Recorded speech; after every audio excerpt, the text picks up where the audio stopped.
So what's up mga kalapatid? So for today's video ay gagawa tayo ng immuno booster. Yan, so ang ano natin is oregano. So fresh from our backyards. And ang ating fresh oregano and of course lalagyan natin ng luya. Yan, pati garlic. And so dapat tinisin na yan bago natin i-blender. So ready na natin. And ang ating garlic, siyempre kailangan din balatan yan para malinis.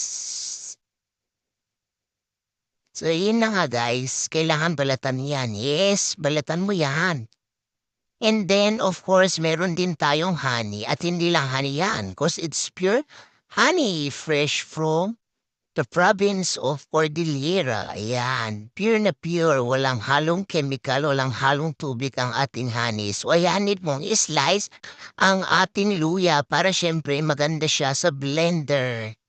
Kasi pag yan, ayan, lagyan na natin ang garlic and lagay ang ginger, of course.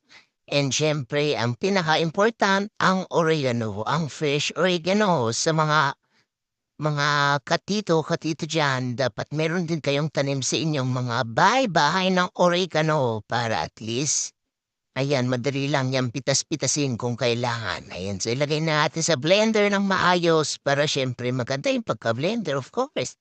And ilagay natin ating pure honey, fresh honey.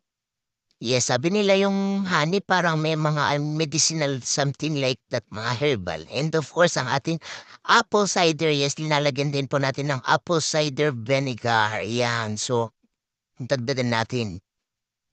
And ayan, blender na natin. Ayan, kitang-kita niyo naman, sobrang na-blend talaga ang ating, ano to, immune booster for our kalapatids. Then ihahalo din natin siya sa plier mix, yes, sa pagkain ng mga kalapatids natin. Ayan.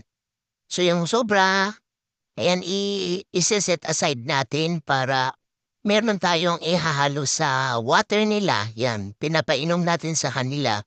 Ayan, see? So, ayan lang guys. Ganun lang kasimple. Gumawa ng immuno booster for our kalapatids. Ayan na, mga kabeshi ko. O, di ba? Fresh na fresh. Gawa ka na rin. Like and share.